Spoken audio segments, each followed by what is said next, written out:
নমস্কাৰ বন্ধুসকল, আপোনালোকে বাৰু ৰাতিপুৱা সোনকালে উঠেনে?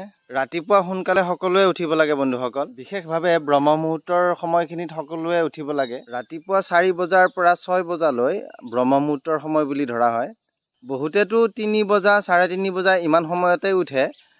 আচলতে সিমান সোনকালে উঠাটো আৰু ভাল কথা, কিন্তু তথাপি আমি 4টা বজাত উঠাটো আমি বাধ্যতামূলক কৰিব লাগিব সদায়। বন্ধুসকল, ৰাতিপুৱা সোনকালে শুই উঠাৰ অভ্যাস কৰিলে এতিয়া কি লাভ হয় সেয়া জানো আহক।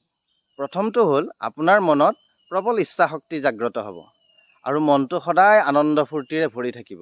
তাৰপিছত দ্বিতীয়তে আমাৰ মানসিক ৰোগ কিছুমান নাইকিয়া হ'ব, মানসিক ৰোগবিলাক আমাৰ ভাল হ'ব। তাৰপিছত আমাৰ মন স্থিৰ হ'ব, আমাৰ খং ৰাগ নাইকিয়া হ'ব, আমাৰ চিন্তা শক্তি বুদ্ধি আদি প্ৰখৰ হ'ব।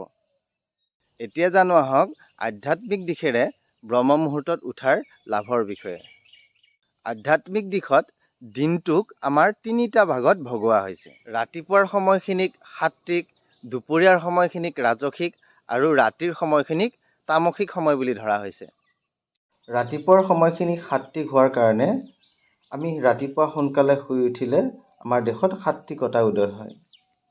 ৰাতিপুৱা সোনকালে শুই উঠাসকলক ভগৱানে আয়ুস, বল, বুদ্ধি, ৰূপ আৰু আধ্যাত্মিক শক্তি প্ৰদান কৰে বুলি শাস্ত্ৰই কয়।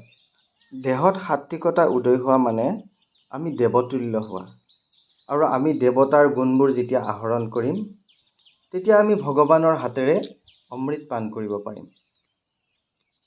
আধ্যাত্মিক উন্নতিৰ কাৰণে ব্ৰহ্ম মুহূৰ্তত উঠাটো খুবেই প্ৰয়োজন।